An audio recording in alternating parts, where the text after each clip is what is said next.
100 units, each one backed by 1 gram of physical gold. That's what the International Research Institute for Advanced Systems issued on October 31st, 2025. By December 8th, the BRICS Alliance had launched a working prototype of what they call the unit, a 40% gold-backed digital trade currency designed to settle transactions between 10 nations representing 46% of the world's population. This isn't theory anymore. This isn't a summit announcement. This is operational infrastructure. While Western financial media focused on holiday shopping and year-end portfolio adjustments, the largest economic bloc outside the G7 quietly activated a parallel settlement system that does not require a single US dollar to function. The data is clear, and what it reveals is the beginning of the end for dollar hegemony as we've known it. To understand why the unit matters, you need to understand what it replaces. Since 1944, the global financial system has operated on a simple premise. International trade settles in dollars. You want to buy oil from Saudi Arabia? Dollars. You want to sell electronics to Germany? Dollars. You want to move capital from Brazil to India? Dollars. This arrangement made the United States the center of global finance. Every transaction created demand for dollars. Every country needed dollar reserves. Every central bank held treasury securities. The privilege allowed America to run permanent deficits, fund military operations worldwide, and consume more than it produced for decades. The BRICS nations have decided they no longer want to play this game. The unit operates on a fundamentally different architecture. 40% of its value is anchored to physical gold held in the borders of member nations. The remaining 60% consists of a basket of BRICS currencies: the Brazilian real, Chinese yuan, Indian rupee, Russian ruble, and South African rand, each weighted equally at 12%. This isn't a replacement for national currencies. Citizens won't spend units at grocery stores. The unit serves a specific purpose: settling trade between nations without touching the dollar-based SWIFT system. The International Research Institute for Advanced Systems built the prototype on the Cardano blockchain network, enabling peer-to-peer settlement without traditional correspondent banking intermediaries. By December 4th, market fluctuations had adjusted the reserve basket to 98.23 grams of gold equivalent, making each unit worth 0.9823 grams of gold. The technical details matter less than the strategic implications. For the first time in modern history, major economies have created a working mechanism to trade with each other using a gold-anchored instrument that the United States cannot sanction, cannot freeze, and cannot weaponize. The timing of this launch coincides with what Google Trends data shows as an unprecedented spike in searches for dollar debasement during the final quarter of 2025. Public anxiety about the currency has reached levels not seen in decades. The unit emerged precisely when that anxiety peaked, but this was only the beginning. The nations behind the unit control resources the world cannot function without. Combined gold reserves of BRICS member states now exceed 6,000 tons. Russia leads with 2,136 tons, followed by China with 2,298 tons, and India with 880 tons. Brazil added 16 tons in September 2025, its first purchase since 2021, bringing total reserves to 145.1 tons. Between 2020 and 2024, central banks of BRICS member states purchased more than 50% of all gold bought globally, not 50% of BRICS buying, 50% of world gold purchases. These nations have been systematically reducing reliance on dollar-denominated assets for half a decade. Russia and China together produce 720 tons of gold annually. Russia contributes 340 tons, while China adds 380 tons. This production capacity gives the bloc control over significant portions of new gold supply entering the market each year. The accumulation strategy serves multiple purposes simultaneously. Gold protects against sanction risks. Gold provides stability during currency volatility. Gold offers a reserve asset recognized for thousands of years across every culture. And gold now anchors the unit. Russia and China have already eliminated dollars from their bilateral trade. Nearly all transactions between these two economies now settle in yuan and rubles. The Eurasian Economic Union has followed the same path. Local currencies dominate cross-border commerce throughout the region. The infrastructure expansion continues accelerating. China's Cross-Border Interbank Payment System now connects nearly 5,000 banking institutions globally. This network provides the plumbing for non-dollar settlements. When BRICS nations trade using the unit, CIPS handles the actual money movement. Russian Finance Minister Anton Siluanov formalized cross-border payment hubs designed specifically for BRICS trade. The new development bank has architected multi-billion-dollar settlement systems. These aren't proposals in white papers. These are operational systems processing real transactions. At the 17th BRICS Summit in Brazil during July 2025, member nations agreed to expand digital payment infrastructure and increase trade using local currencies through bilateral agreements. The expansion to BRICS 10 now sees the bloc representing 37% of global GDP. 37% of world economic output now has access to settlement infrastructure that bypasses the dollar entirely. The response from the dollar's position in global reserves tells its own story. According to IMF data, the dollar as share of global foreign exchange reserves dropped to 56.32% in the second quarter of 2025. This represents the lowest level since 1994, 30 years ago. In 2001, the dollar comprised 72% of reserves. The decline has been steady and accelerating. At the current pace, the dollar's share will fall below 50% within the next decade. That threshold carries psychological significance.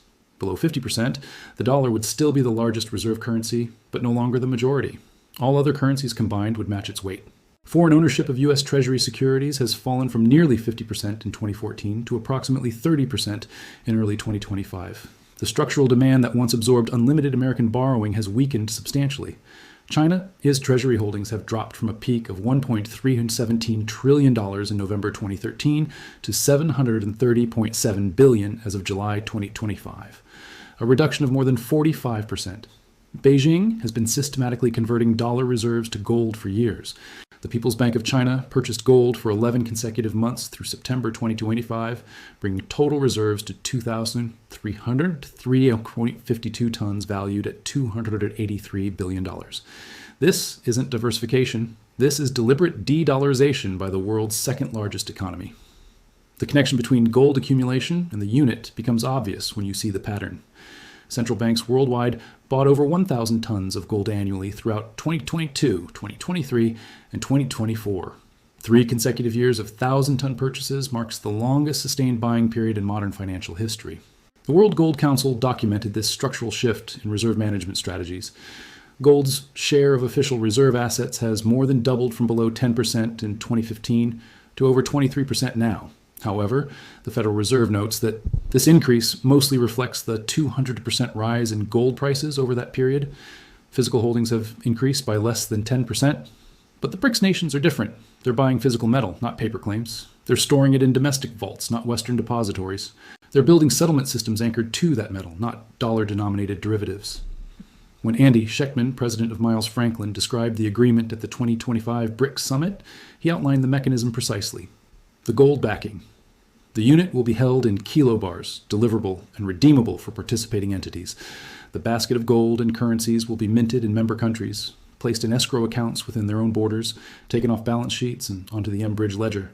The gold never leaves sovereign territory. No central authority controls it. No Western institution can freeze it. What comes next requires understanding what's happening to the dollar itself. The United States national debt crossed $38.5 trillion in January 2026. Interest payments on that debt now exceed $1 trillion annually. In 2020, interest costs totaled $345 billion. 6 years later, that amount has nearly tripled. The Congressional Budget Office projects net interest payments will total $13.8 trillion over the next decade.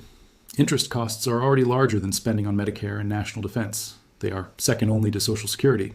By 2026, interest on the debt will eclipse its previous record as a share of the economy, reaching 3.2% of GDP. This exceeds levels set in 1991. The trajectory shows no signs of reversing. Former Federal Reserve Chair Janet Yellen has warned publicly about what economists call fiscal dominance. This describes the point where financing needs begin to constrain the central bank's ability to fight inflation. The adjustment happens through the purchasing power of money rather than through taxes or spending cuts. At a 120% debt to GDP, America has entered territory where raising interest rates to combat inflation simultaneously increases the deficit through higher interest payments. The Federal Reserve's primary tool becomes counterproductive. Each rate hike injects more money into the economy through interest payments to bondholders. The nations watching this dynamic unfold have responded by accumulating gold and building alternative settlement systems. The math doesn't lie. If the world's second largest creditor nation reduces treasury holdings by 45% over a decade while building gold-backed trade infrastructure, the message is unmistakable. If 50% of global gold purchases flow to central banks openly skeptical of dollar stability, the signal is clear. If nearly 5,000 banks connect to payment systems that bypass SWIFT entirely, the architecture of de-dollarization is already built. The unit represents the operational phase of what has been theoretical for years. Russian President Vladimir Putin clarified the strategy during his December 2025 visit to India. He emphasized that BRICS nations are not rushing toward complete dollar abandonment. There is no haste, he said, and by avoiding haste, you avoid grave mistakes. The approach is gradual but irreversible. Each bilateral agreement to settle trade in local currencies reduces dollar demand at the margins.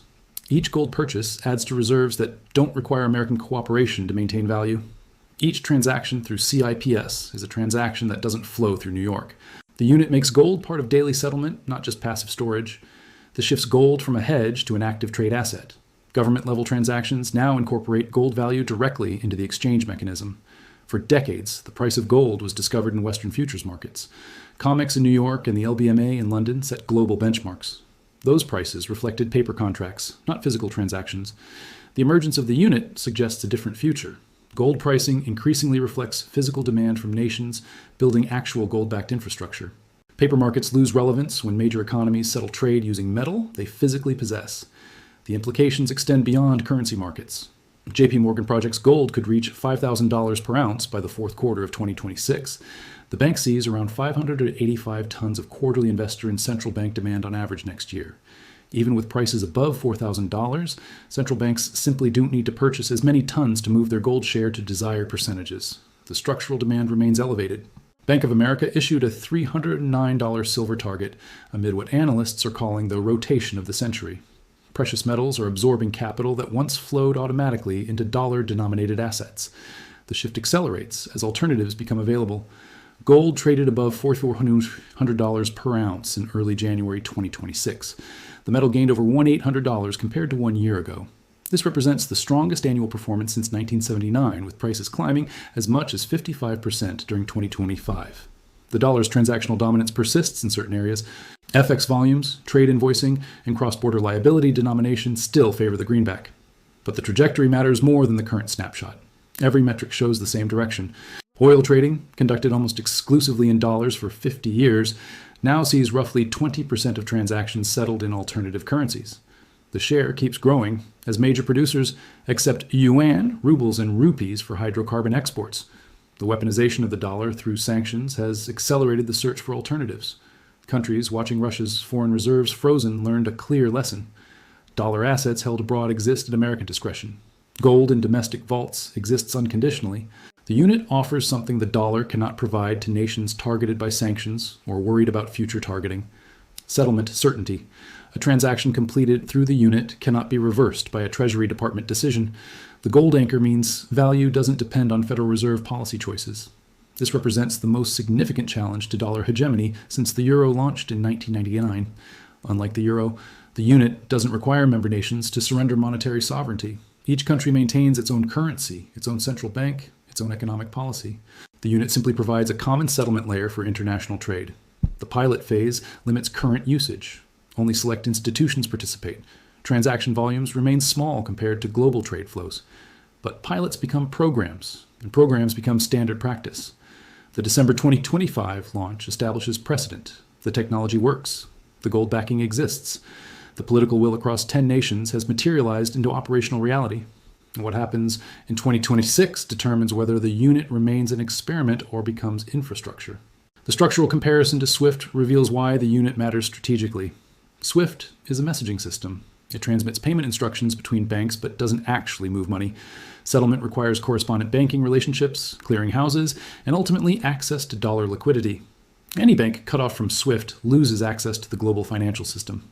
The United States has weaponized this access repeatedly. Iran discovered what SWIFT exclusion means for an economy. Russia experienced partial disconnection following the Ukraine invasion. The threat of SWIFT removal hangs over any nation that defies American foreign policy preferences. The unit eliminates this leverage entirely. Built on distributed ledger technology, the unit enables direct peer-to-peer settlement without correspondent banking intermediaries. The blockchain architecture provides cryptographic security through immutability. No single point of failure exists because no central authority controls the network. Real-time transaction finality replaces the traditional T+2 settlement cycle for foreign exchange. Programmable money through smart contracts enables automated compliance verification. Multi-jurisdictional operation functions without single-point regulatory dependencies.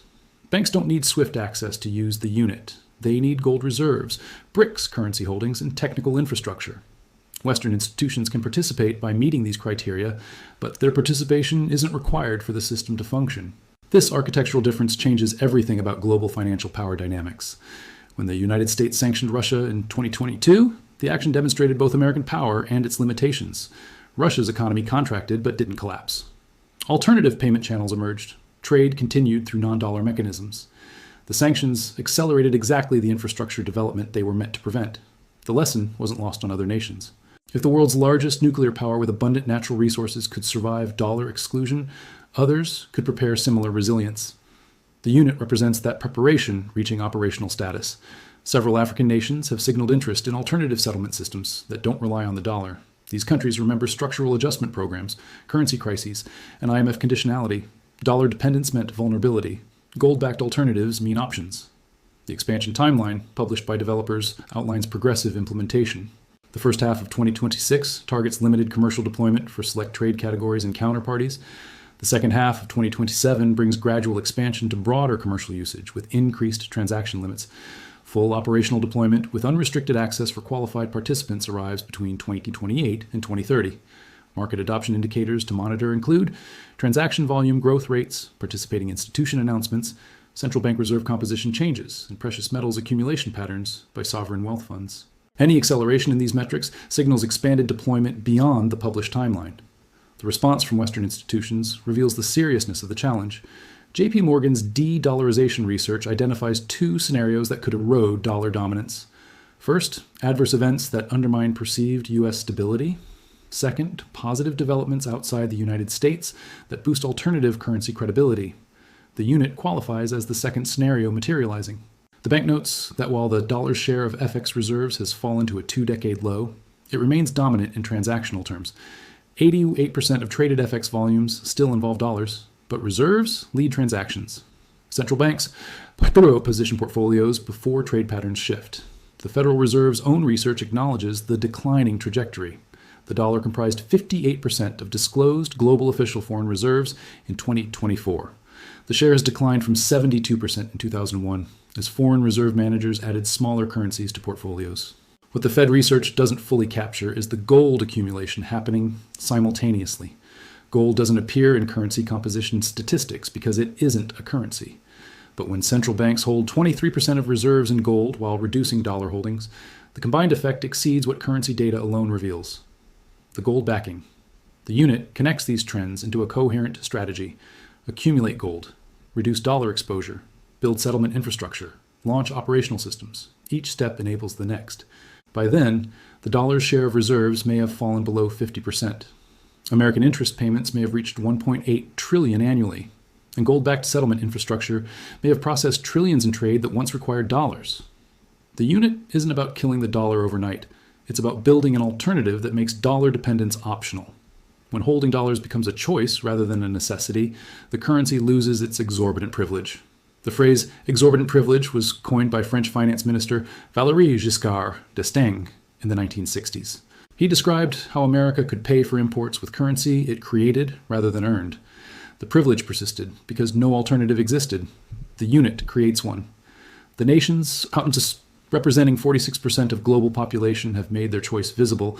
They're accumulating gold, connecting payment systems, and testing settlement mechanisms that bypass the dollar entirely. Consider what BRICS controls beyond gold.